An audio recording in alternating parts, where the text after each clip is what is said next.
But there's been moments where the wind was knocked out of me. And I think it's in those moments that we have to muster, we have to rally harder, and we have to be there, because if it got knocked out of me, it got knocked out of everybody, right? Some new blow. And if you think about the spoken word, it's so powerful. It's so powerful. It's like wind in people's sails. It's started movements. It makes the invisible visible, and it makes people feel all the feels.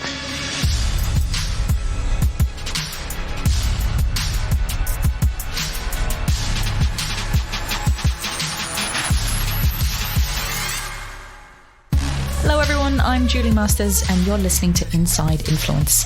Today I'm back with some more minis, as in mini episodes. Over the past few weeks, I've actually been really loving reaching out to some of the past legends of this podcast and just getting brass tacks with them about how their area of genius has changed, what stayed the same, and what they're learning often, and as is life usually, the hard way, about influence and what it looks like in a brand new environment. Now, who knows? There's nothing kind of regular about this right now. It may become a permanent fixture in the podcast, but like all things at the moment, it's up for negotiation. So if you like it, let me know on your channel of choice and we'll keep going. This week's minis are both on the theme of the tough stuff. To break that down, how we influence ourselves and the people we're here to support during those bits of life that can sometimes just feel like being totally alone in the wilderness. The parts where the old rules are outdated and often unhelpful, aka co-parenting, or where you now need to lead a team through one of the toughest times they've ever faced in a situation that you have never faced before. I know that both of those situations sound kind of different on the surface. You know, what does a Fortune 500 CEO really have in common with a stay-at-home parent? But in my head and my heart, as a parent and a business owner, any lessons that I learn in one environment tend to be just as effective in the other. And I found that over and over again in my career. Because in both situations, right, you're doing the best that you can to support the people that depend on you. And you're feeling most days like you're making it up on the spot. And I think that's one of the most understated parts of both parenting and leading, is that it doesn't come with a rule book. And also, you constantly feel like you're building and rebuilding boundaries as you go, setting one up, watching it fall, going, okay, I'll try another one. All of these skills, all of these things apply in both worlds. Now, what I love about these episodes is that because they've been on before, we get to pick right up where we left off. In fact, in some of them, today's included, they got so real so fast that I actually ended up having to hit pause, ask them to stop, and stumble over myself to hit the record button in time. So, in this episode, I speak with Nancy Duarte, CEO and founder of Silicon Valley's largest and most successful communications firm, Duarte Inc. Nancy has spent the last 30 years immersed in the world of human storytelling and has been behind the scenes in some of the most compelling speeches, or as she calls them, impassioned pleas, that we have ever seen, including one of my personal favorites, Al Gore's An Inconvenient Truth. She has worked with thought leaders of global brands like Apple, Cisco, Facebook, GE, Google, HP, TED, Twitter, the World Bank. I'll stop now, but basically if you're in Silicon Valley, you would probably know her. She is also the renowned author of Illuminate, Resonate, and Slideology. Her TED Talk, The Secret Structure of Great Talks, has also been watched over 3 million times. Now, this conversation weaves between her observations as a storytelling expert, but also her experiences as a leader since this pandemic began, where, like many of us, her skills as a communicator have been stretched to a whole new place. Now, if you want to dive into our original conversation, which is actually one of the most useful explorations of structure of epic presentations that I've ever heard, go back, I think it was the year before last. We'll put an episode number in the show notes for you to dig it out. But today, we jump straight into the stories that resonate in the messy middle of a crisis, how to tell the hard stories, and there's no getting around the fact that there are hard stories to tell right now, and why not every story is for everyone, and that's just okay. The 3-act structure, why it works and how to use it in a virtual setting, and her take on what the epic stories and storytellers of the future will look like. And believe me, this woman is behind the scenes at many of the companies that are literally rewriting the future of storytelling as I say this. So if she speaks, I generally listen. What I want you to reflect on here is not necessarily the tools, although obviously please do, but her reflections as a leader of her own team. Now, there aren't any obvious answers for anyone at the moment, and it's easy to imagine that the experts must have it down, right? But what I took from this conversation is that all the tools and the strategies in the world don't matter if we can't first find the courage to be seen, to show up in the chaos when we don't have the answers, or to stand in the fire alongside our people when it counts. On that note, I am going to leave you in the very safe hands of one of my own personal mentors, Nancy Duarte.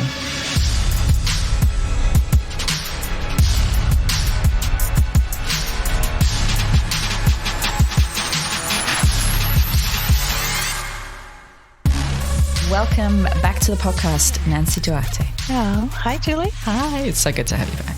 It's good to be here. So good to have you back. Let's just jump in. The last time that we talked, we were talking about storytelling, deep conversation on storytelling, on presentations, on what it takes to be captivating, compelling, which I think is something that many people, we all battle with. It's one thing to have the information and the logic and to know you're the best person for the job or the best person for the pitch. It's another thing to communicate that in a way where somebody else agrees, right? So I'm just going to jump in because this is about practical, like what can people practically put into place tomorrow. So before we talked about a 3-act structure, using a 3-act structure, how does that convert to virtual presentations? Does it convert, and how does it convert? Yeah, virtual presenting is a bit trickier. I think that's a bit of a spectrum. Like if you need to do some of the big events are going really big where the execs are on green screen with video going behind them, you have to show up really polished, but you have to create more smaller bursts of 3-act structures and insert more Halloween candy-sized bites of content. The other extreme is internal communication. I think the execs need to have their kids crawling on them. You need to be real and show everyone that you're in it with them. And story, specifically the 3-act structure, has been a very important coping mechanism in my own culture because the way that the remote communication makes you feel, you lose that sense of human connection and bonding. And so literally telling stories and taking time to tell a story or two will knit your heart to each other. I think that's important right now to create meaning. Can you just give me an overview of, for anybody that didn't listen to the first podcast, what is the 3-act structure? What is it and how do we use it?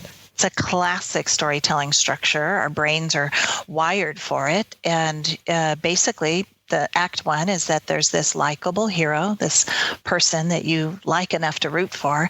Act 2 is they jump into the messy middle. It's just messy. It's hard. Life is hard. We're dealt roadblocks and challenges. You have to fight the dragon. You have to catch the girl, just all of life's problems. And it's because of the messy middle that the 3rd act happens, which is you were changed by that messy middle. In some way you were transformed because of what you just went through. And life's hard right now. There's a real quest for meaning. And I have found a lot of people are getting hope in my previous storytelling around resilience. This is our 5th crisis. This isn't my first rodeo around this. And I think telling stories right now in the 3-act structure, look, I have a business and it's hard. I went through all these hardships and I've emerged change, and you can too. So in storytelling, you should start with the lesson. What's the lesson I want people to learn? What's the hope I want them to leave with? And you start there, and then you find the story that gives them the right emotional fuel that they need to make it another day, to make it another week, another year, keep going. There's a lot of crises going on right now. Lots of layers of crisis. We were talking about that, there's personal crisis that's going on. There's business crisis that's going on. There's social crisis that's going on. There's economic. And with all destruction, there are some beautiful sparks and flares that are happening on the periphery, and part of the role of storytelling as a leader or as a speaker or, whatever, we're all storytellers. As a parent, is to pick those sparks and flares up and communicate them to the people that are around us. Either, we have been through this before, I have been through this before, this is somebody who went through this and they came out changed, and we can too. As you said, storytelling is the thing that knits our hearts back together. Yeah, it does. And so talk to me about the telling of hard stories. I think that's something, when I'm talking to CEOs, that's something that they're really struggling with at the moment because they They're required to storytell on a regular basis, as in to keep in touch regularly. Sometimes the stories that they have or the information that they have to give is the hard information. This isn't good. We need to let people go. We've lost this client. We need to freeze this. And sometimes, even when it's not hard information, it's just uncertain information. Like, I don't have any more information for you. I don't know any more than you do. How do we tell the hard stories? Yeah, I love that, because I think there are three types of endings to a story. There's, like you could call it a tragedy or a comedy, or it's inconclusive. So a comedy simply means it has a happy ending. A tragedy means it's got a sad ending. Inconclusive is kind of where we're at right now, right? It's like it's kind of inconclusive. And what I chose to do is be really honest. Like, we're a small, closely held corporation. And I just went up, I did 3 financial acumen, because not everybody really knows how to understand or how to read the times, especially not in my firm. Very opened up the books, explained what a P&L is, but then also walked through. This is what I look at. I chose 5 pieces of data. I looked at it every day. I opened it up, let everyone else just look at it so they would see what I would see. And then I would draw really clear conclusions from it, as clear as they could be. It's foggy, right? It's uncertainty. I can't be declarative about exactly when this is, it's going to end, or exactly when everything's going to turn around, but everybody is in search of certainty. And so that's why story's been an important fuel in between.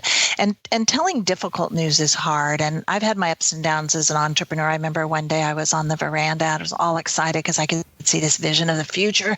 And then I had to come right after that into an employee meeting, and I had to deliver uncertainty, right? And so I had to modulate what I was feeling, how I was showing up, what I was saying, and do a really tight empathy walk with these people who feel blindfolded. Like, they feel blindfolded, and I have to be their eyes and ears, and at least share with them everything I see, everything I feel, everything I know, and then let them know we can't draw definitive conclusions, but this is my conclusion for today and for the next month. It's been hard, but it's also, I think, been, for me as a leader, I've communicated possibly my finest. I don't say that very often about myself. It's not been easy. I've not been perfect. I've been flawed. I've hurt people accidentally, never intentionally, but it's just a really, really tough time right now. And I use video. I've been doing video memos so people could not just read the words and make assumptions about my tone. I actually film it so they could actually hear the tone and timbre of my voice and understand exactly where I'm coming from. About 12 minutes long. I'm getting notes of affection in a very difficult season, which is always nice as a leader. And there's a couple people pretty pissed off, but never be perfect. It's not. Never. It's a mess. It's messy. It's a freaking pandemic. I feel like I'm quoting Brene Brown a lot at the moment. What do they call them? First times? Messy first times? Friggin' first? I don't know. But basically, the bottom line, we've never done this before. There's a couple of things that you said in there from a leadership standpoint. The first one is, when we don't have the answers, providing a framework for our decision-making is one of the most powerful things that we can do.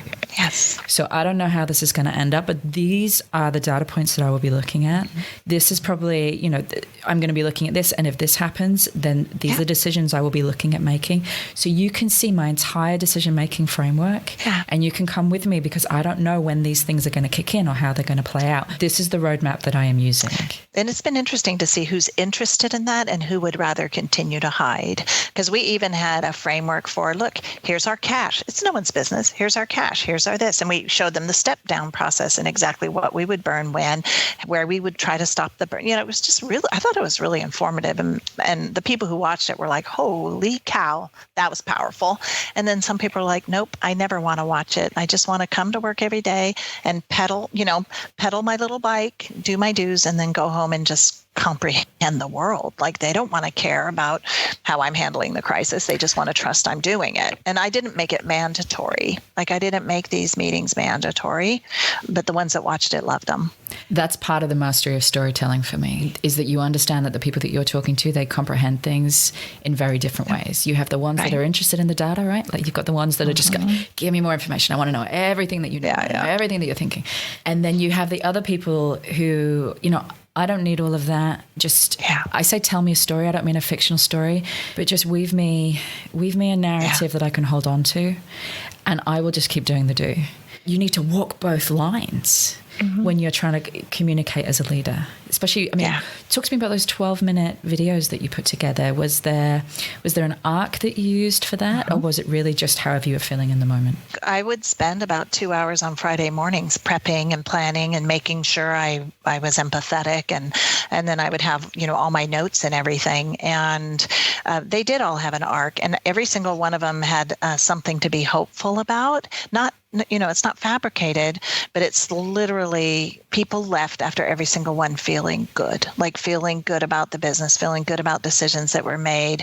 They weren't all full of happy news, but yeah, they had an absolute framework, and it follows my presentation form pretty closely, right? Just walk us through that for anyone who's having to do these updates, having to do a presentation, either delivering hard news or not, or just updates. What is the arc?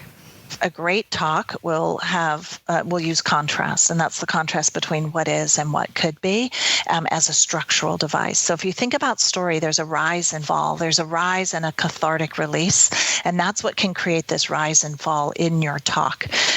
So what happens is you state the current realities, whatever they may be, and you got to be honest, because I actually queried a lot of people, like, what was on your mind? And there were things I never would have thought of as on my mind. So I made sure I addressed some of the things on people's minds that never would have crossed mine.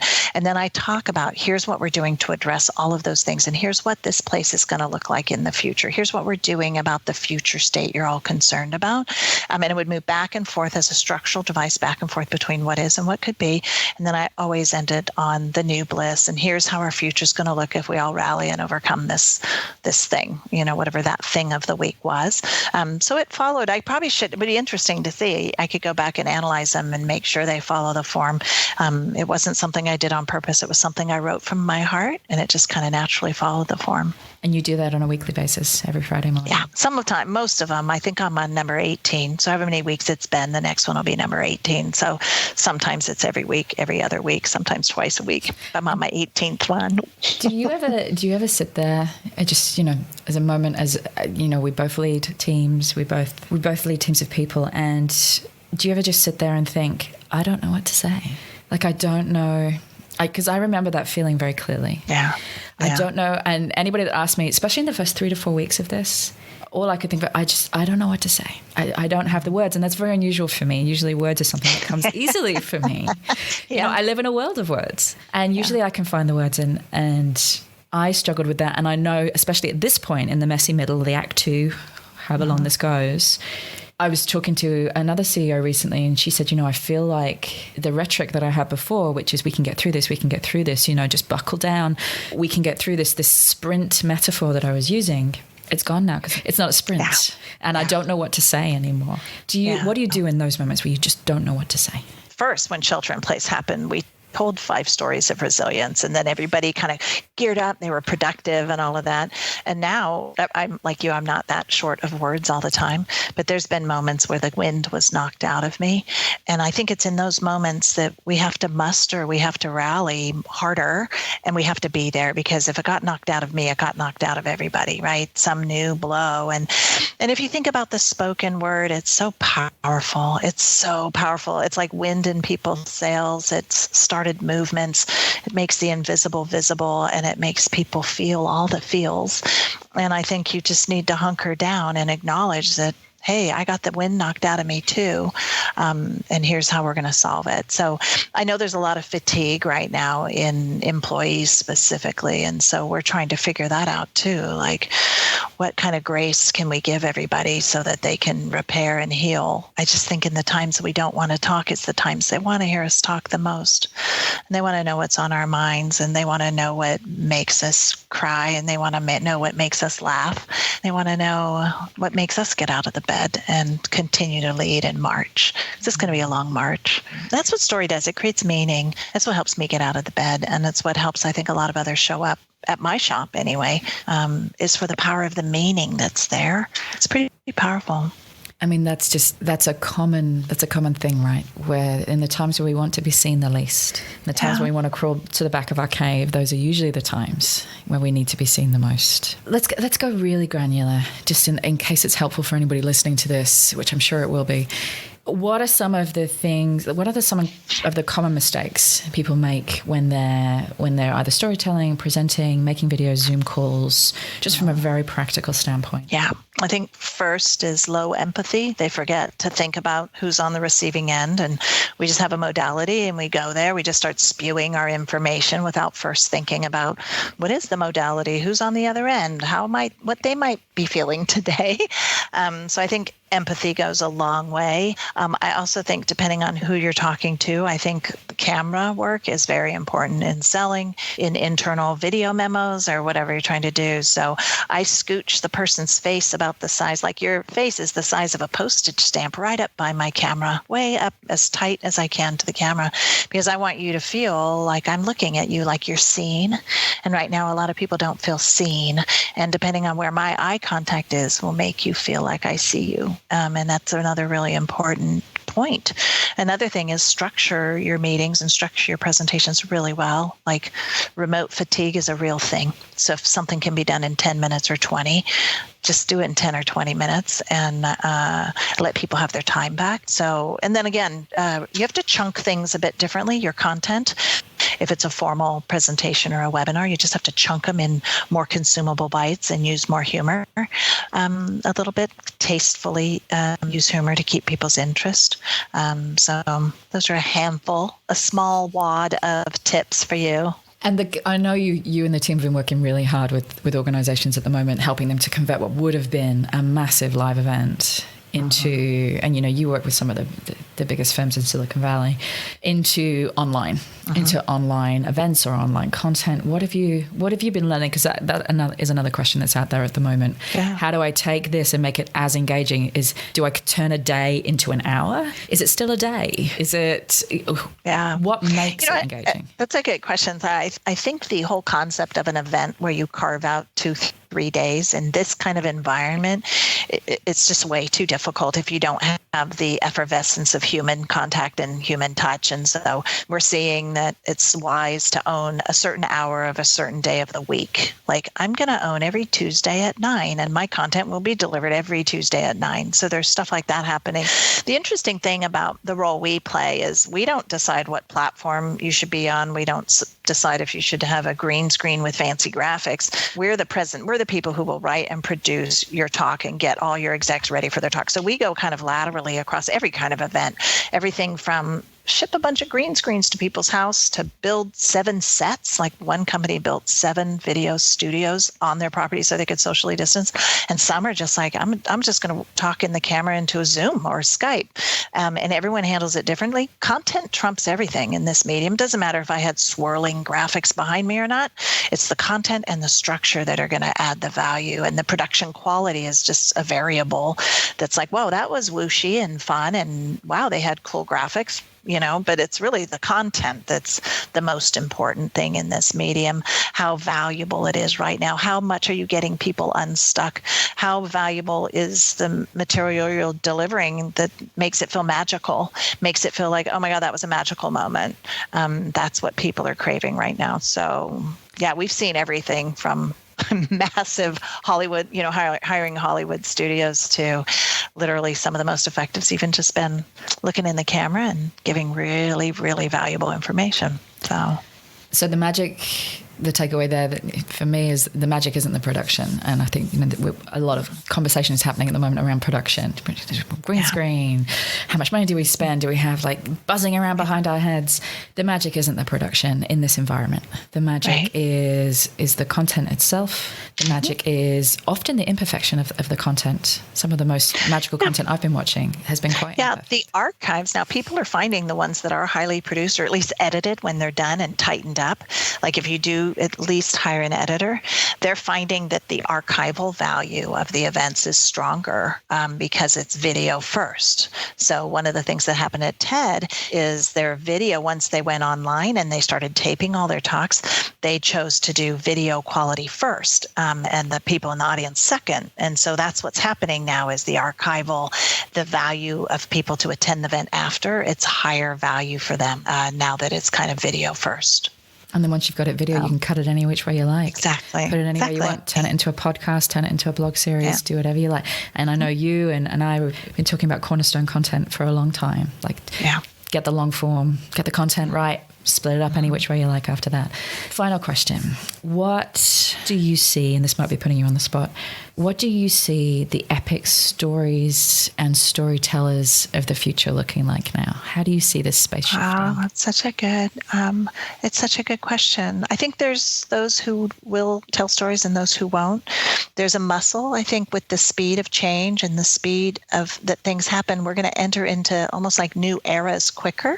I would say like big era like shifts used to happen every 5 to 7 years. And I think we just flipped into a couple of new era defining moments. And I think there's going to be leaders who are going to be able to get their people there in mass and others who won't. So I think the tools have changed, but I think independent of the tools, we're seeing a lot more hunger for storytelling in the C-suite, especially around D&I. People are realizing they failed. They've failed to create the diversity part. Some people have nailed. It's the inclusion part that storytelling helps, makes people feel included. So I think HR is latching onto it more, and the C-suite has been latching onto it more. But I think that's a really, really good question about what does the storyteller look like. I think business people need to start to share what they learned in this era, and I think someone will rise up. We're still all looking for who's the Steve Jobs. Who's the great business communicator? And I have my bet on a couple of people, but somebody's going to rise and bring clarity. Somebody has to rise. Somebody has to rise and bring clarity. During this time, in every industry, there will be some, I say icons in the loosest possible way, influencers, authorities, whatever you want to call it. There will be some that rise. Yeah. And those that can do it and those that commit to doing it from a skills standpoint, from a consistency, from a courage standpoint, will be the ones that the industries will look to for the next however many years. I think so. Yeah. I think this is going to define whoever we deem the most innovative leader for this century. I could picture that. Yeah. Wow. Thank you for coming back again. Thank you. Of course. Jumping back on with me. As always, it's a pleasure. Hey, it's so good to see you.